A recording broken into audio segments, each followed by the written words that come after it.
The night was cold, and the rain kept falling on the empty road when Mark and his biker club, the Iron Wolves, pushed open the door of the small roadside diner. The bell above the door made a soft sound, but the moment the bikers entered, the whole room became silent. People stopped talking. Some lowered their eyes. Others tried not to look scared. Everyone knew that the Iron Wolves looked rough on the outside, but only a few knew they were men with kind hearts. Mark walked to his usual corner seat. His leather jacket was wet, and water dripped from his gloves. He did not notice the waitress watching him carefully from behind the counter. Her name was Anna, and she looked tired, worried, and scared of something no one could see. When Anna slowly walked to Mark's table, her hands were shaking. She asked in a small voice, "Coffee?" Mark nodded without looking up. He was busy removing his gloves and warming his hands. When Anna placed the coffee cup on the table, she quietly slid something under it. Mark did not see it at first, but one of his club members, Leo, pointed to it. "Bro, what's that?" Mark lifted the cup and found a small photo. The photo was old, slightly bent at the corner. It showed a little boy, around 7 years old, sitting in a dark room. His eyes were wide and full of fear. There was no smile. No sign of safety. Only fear. Before Mark could ask anything, Anna whispered, "Please, don't ask here. Don't show anyone." Her eyes were full of fear, but also hope. She stepped away quickly when the manager called her name sharply. Mark stared at the photo again. Something about the boy felt strange. It felt personal. He called the rest of the club to look. All of them leaned in, confused and worried. They had seen many things during their travels, but this photo felt different. On the back of the picture, someone had written only 3 words. "Help him. Please." Mark felt a heavy weight in his chest. He looked toward Anna, who kept her head down as she served another customer. She looked like someone carrying a big secret, something dangerous, something that could break a person. The bikers finished their meal quietly. No one joked. No one laughed. The photo changed the mood in the entire group. When they finally stood up to leave, Anna looked at Mark again. It was a small glance, but it spoke louder than words. She needed help. She trusted him. But why? Outside, the rain had stopped. Their bikes reflected the streetlights. Mark and his friends gathered around the photo again. "Why us?" Leo asked. "Why give the photo in secret?" another biker said. Mark shook his head. "Because she's scared of someone. And she thinks we can do something." The Iron Wolves had a rule: if someone asked for help, they did not walk away. No matter how dangerous the situation was, they always stood by the innocent. That was their silent code, a code the world never saw behind their tough look. Mark slid the photo into his jacket. "We're coming back tomorrow," he said. "We need to know the truth." The others agreed without question. Their engines roared to life, breaking the quiet night, as they rode away from the diner. But the silence inside their hearts stayed. Something was wrong. Something was big. And Anna had chosen them for a reason none of them understood yet. That night, Mark could not sleep. Every time he closed his eyes, the face of the little boy appeared, the scared eyes, the dark room, the silent cry for help. And the message on the back of the photo echoed again and again. "Help him. Please." It was more than a request. It felt like a warning. And the Iron Wolves were now part of a story they never expected to enter. The next morning, the Iron Wolves rode back to the diner.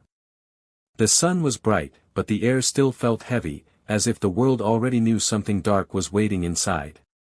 Mark parked his bike and removed his helmet slowly. He could still see the little boy's face from the photo in his mind, and the fear in those eyes would not let him rest. Inside the diner, Anna was working again. She looked tired, even more than last night. Dark circles framed her eyes, and she kept glancing at the door as if expecting someone dangerous to walk in at any moment. When she saw Mark, she froze for a second, then looked down quickly, pretending to clean a table. Mark approached her gently. "We need to talk," he said quietly. Anna hesitated. Her hands shook slightly as she held a tray. She looked around the diner, then whispered, "Not here. Please. My break starts in 5 minutes. Wait outside." Mark nodded and walked out. The rest of the bikers waited near their motorcycles, forming a half circle, trying to look relaxed but keeping their guard up. None of them trusted the silence around the diner. After a few minutes, Anna stepped outside, hugging her thin jacket close to her body. The wind made her hair move across her face, but she didn't push it back. Her eyes were red, as if she had been crying for days. "Tell us what's going on," Mark said. His voice was calm, but inside, he felt a storm. Anna took a deep breath. "The boy in the photo, he is my nephew. His name is Liam." Her voice broke on the last word. "He went missing 3 weeks ago." The bikers exchanged shocked looks. Mark frowned. "Did you tell the police?" "Yes," she said softly. "But they treated it like a normal missing child case. They said he probably ran away. They asked me to wait. Just wait." She shook her head slowly. "A child does not run away like that. Not Liam. He was scared of the dark. He never went outside alone." A tear slid down her cheek, but she wiped it quickly, embarrassed. Anna continued, "Last week, I heard something that changed everything. A truck driver stopped here late at night. He was drunk and talking too much. He said he saw a group of men traveling with a small boy who looked terrified." She swallowed hard. He described Liam. The same clothes he was wearing when he disappeared. Mark crossed his arms. "These men, who are they?" Anna's face tightened. "A dangerous group. They use the old warehouse outside town. People say they do illegal business. Everyone is scared of them. No one wants to report them." Leo, one of the bikers, stepped forward. "Why give us the photo?" Anna looked at Mark, her eyes full of quiet trust. "Because I saw what your club did months ago. You helped a family who had a flat tire in the storm. No one else stopped. You protected them until morning. People see you as a scary biker group, but I know you help strangers. I needed someone brave. Someone who could act faster than the police." Mark felt her words sink deep. He remembered that stormy night. They never expected someone noticed. Anna continued, "Yesterday, one of the men from the warehouse came into the diner. He sat at table 9. He had a photo of the same room Liam is in. I saw it by accident. When he got a call and walked outside, he left the picture on the table for a moment. I memorized it. The same dark background. The same metal chair. I knew it was Liam." Her voice shook. "I am sure they have him. And I am sure they will move him soon." Mark stepped closer. "We'll find him." Anna's eyes widened. "Will you really help?" Mark nodded once, firm and steady. The iron wolves don't walk away from a child in danger. For the first time in weeks, Anna let out a long, broken breath, half relief, half fear of what would come next. The iron wolves left the diner with heavy hearts and a new sense of purpose. For years, they had helped strangers on the road, but this was different. This time, a child's life was in danger, and time was running out. Mark kept the photo of Liam safe inside his jacket, close to his heart, as if he was carrying the boy himself. They rode to their clubhouse at the edge of town. It was an old building with faded paint and metal doors, but inside it felt like a home. Maps, tools, spare helmets, and long wooden tables filled the room. The moment they arrived, everyone gathered around. Mark placed the photo on the table. We are looking for this boy, he said firmly. His name is Liam. The room went silent for a moment. Every biker in the club understood the seriousness in Mark's voice. Even the younger members stopped their jokes and leaned in closer. Leo pointed at the boy's clothes. The background looks like an industrial room, he said. Maybe a warehouse or basement. Another biker, Ghost, nodded. We should start asking people who travel at night. Truckers, mechanics, gas station workers. Someone must have seen something. Mark agreed. We split into teams. 2 bikes each. We cover all the roads around the town. They moved fast. Within 20 minutes, engines roared, tires spun, and the Iron Wolves rode into the day like an army on a mission. Team 1 went to the highway gas station. A tired old mechanic there rubbed his chin as he listened. A boy, he repeated. Yeah. I saw someone carrying a kid into a black car last week. Kid didn't look alright. I tried to ask questions, but the man told me to mind my own business. Team 2 checked the truck stops. A truck driver remembered hearing crying near an old storage yard. Another said he saw men loading crates into vans late at night, acting nervous, watching the road too much. Team 3 talked to local shop owners. One woman recalled seeing a group of rough-looking men buying food and tools and talking about moving the package. She never knew the package was a child. Every clue pushed them in one direction, the abandoned warehouse on the outskirts of town. After hours of riding and questioning, the bikers regrouped near a small hill overlooking the warehouse. The building was long, with rusted metal walls and broken windows. A chain-link fence surrounded it. A few vehicles were parked outside, mostly vans with dark windows. Ghost studied the area with binoculars. I see 2 guards, he murmured. One at the door, one walking the fence. Mark felt a cold knot in his stomach. Liam is in there, he said quietly. He didn't know how he knew, he just did. But something else caught his eye. A black car. It was the same kind of car the mechanic described. It was parked behind the warehouse, partly hidden. But what worried Mark more was the way it arrived, slowly, watching, waiting. Leo noticed it too. Bro, someone's been watching us since morning, he said.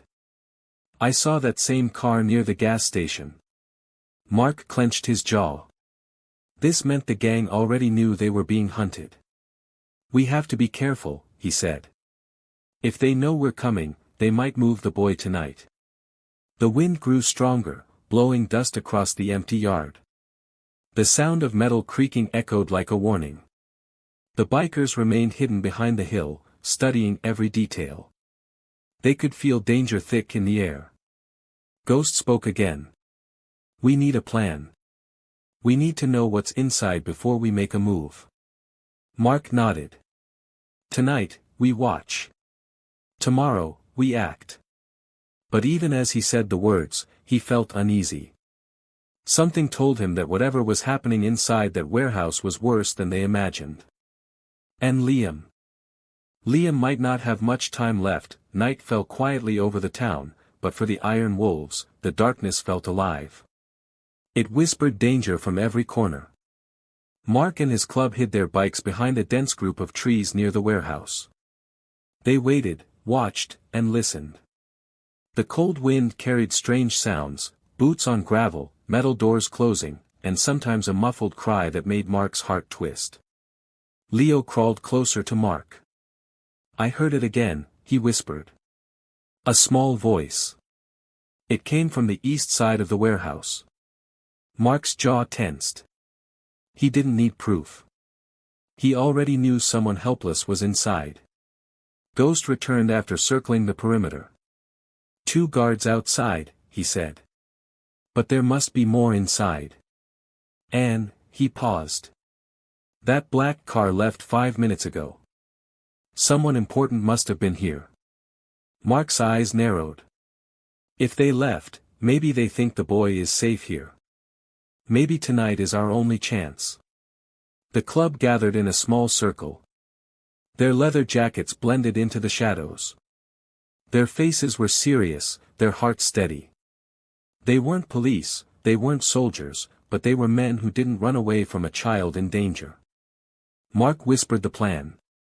3 of us go in through the back door. 2 wait by the fence to block any escape. The rest stay near the bikes in case things go bad. Leo grinned slightly. Things always go bad. Mark smirked, but inside he felt the weight of every second. Liam's photo pressed against his chest like a reminder, hurry.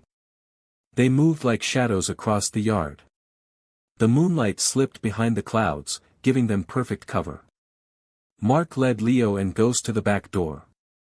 The metal handle was old, rusted, and made a loud creak when Leo nudged it. Inside, the air felt heavy. The smell of oil, dust, and something rotten filled the hall. Mark raised his hand to signal silence. They walked slowly, avoiding broken pieces of wood on the floor. A faint cry broke through the silence.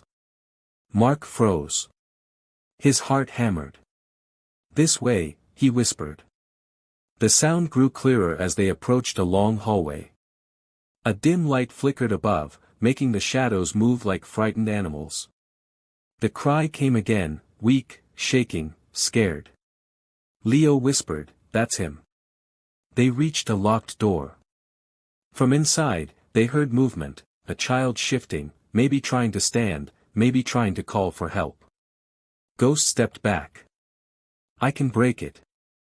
Mark shook his head. "Too loud." He reached into his pocket, pulled out a small metal tool, and began working on the lock. It clicked open after a tense minute. The door swung slowly. There he was. Liam sat on a metal chair, his small hands tied, his face pale and frightened.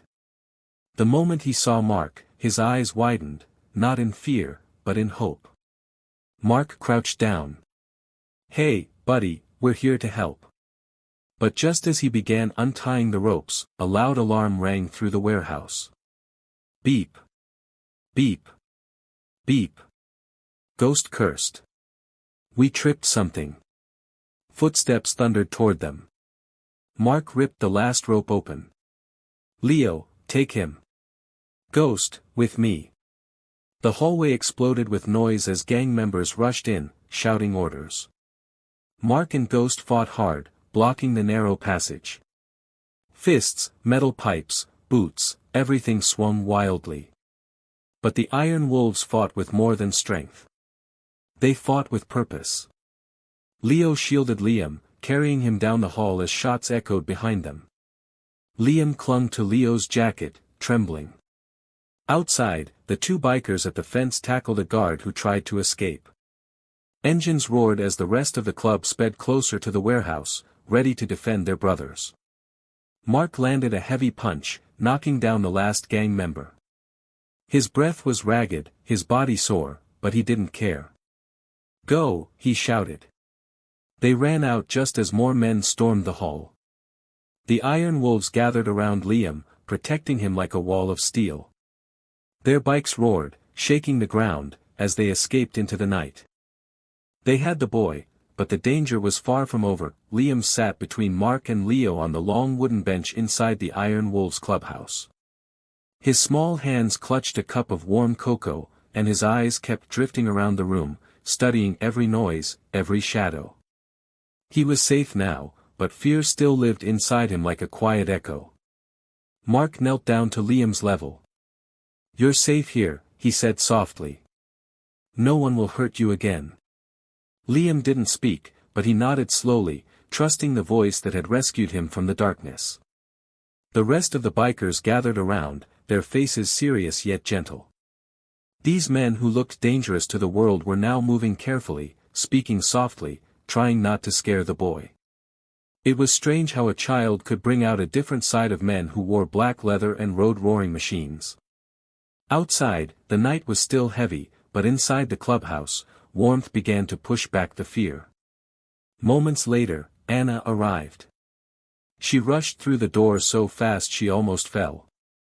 Her eyes searched wildly until they found Liam.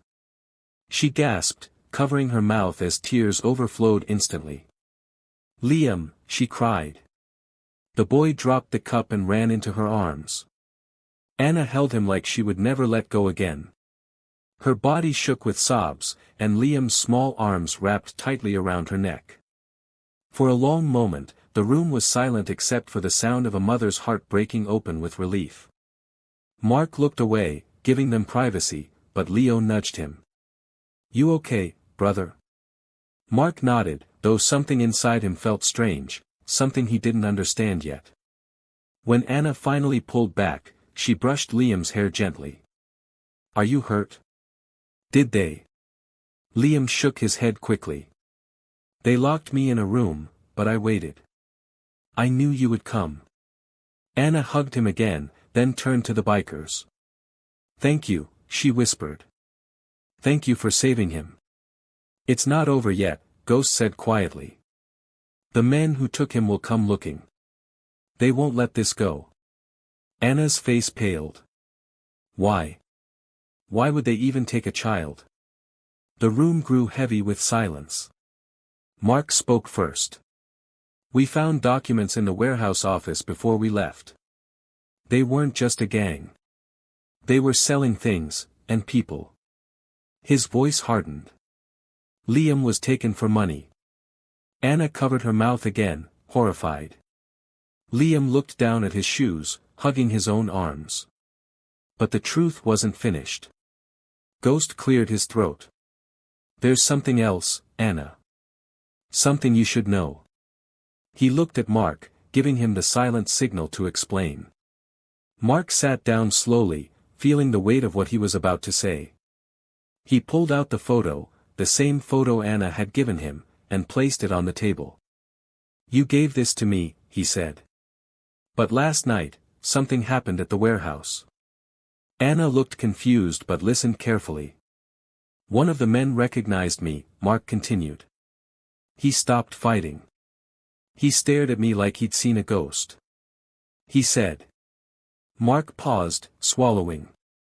"He said I looked exactly like the man who brought Liam there." The room froze. Anna blinked, stunned. "But that makes no sense. Liam's father died in a bike accident a year ago." Mark nodded slowly. "I know.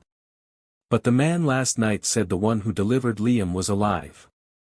Anna shook her head rapidly. "No, no, that's impossible. His body was found. The police confirmed it."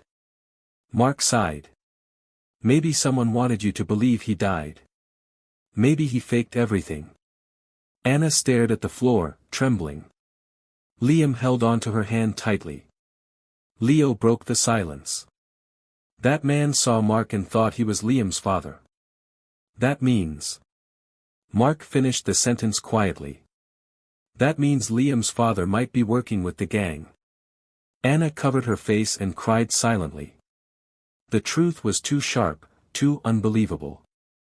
Liam looked at her with wide eyes, not fully understanding but feeling the pain in the air. Mark placed a hand on her shoulder. "Whatever the truth is, we'll find it. You're not alone." For the first time, Anna didn't feel like a frightened waitress. She felt like a mother with warriors standing beside her. But outside the clubhouse, hidden in the shadows across the road, a figure watched them. And he looked very familiar. The next morning arrived slowly, with a gray sky and a soft wind that carried the scent of rain. Inside the Iron Wolves clubhouse, the atmosphere was still heavy.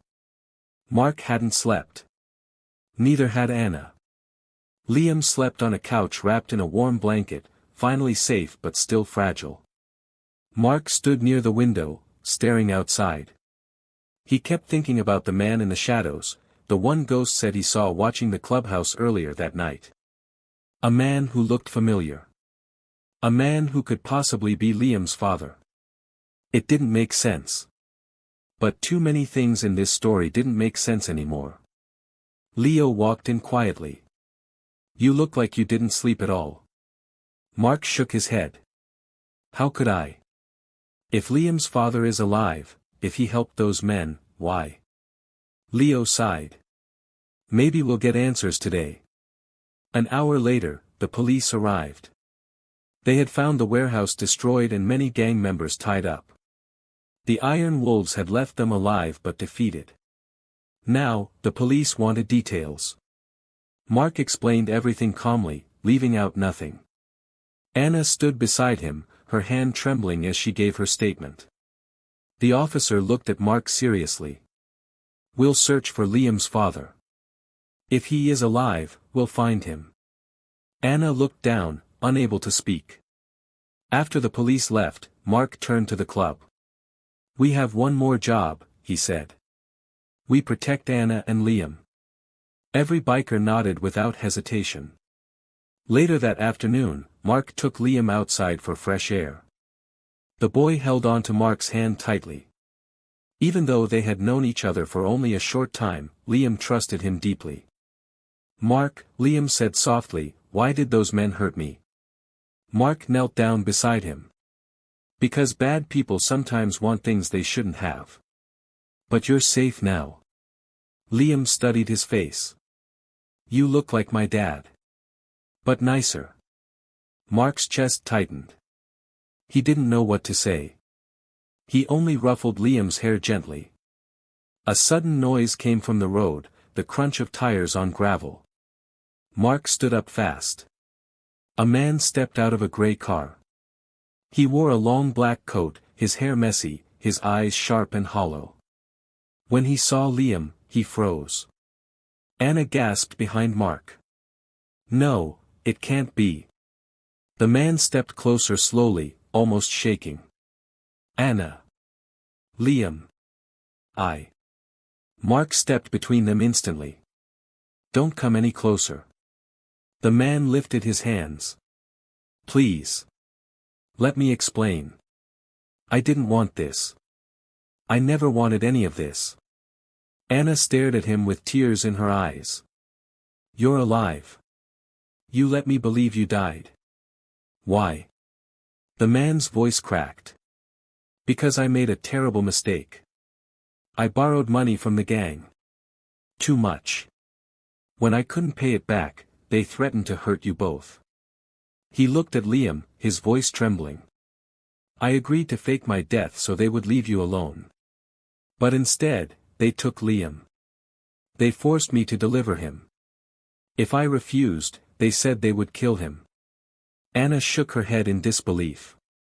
You should have come to me. You should have asked for help. I was scared, he whispered. I thought staying dead would keep you safe. Mark moved slightly to shield Liam. You didn't keep anyone safe. You destroyed your own family. The man fell to his knees, crying. I know. I know, but I came today because I heard they lost Liam last night. I knew you would be in danger too. Before Mark could respond, 2 police cars arrived suddenly. Officers stepped out, surrounding the man. He didn't run. He didn't fight. He only whispered, I'm sorry, as they handcuffed him and took him away. Anna watched silently. She didn't cry. She had no tears left for him. That evening, the Iron Wolves helped Anna pack her things. They had decided to move her and Liam to a safer town far away from the gang's reach. They raised money, found her a small home, and promised to visit. When it was time to leave, Liam hugged Mark tightly. Will I see you again?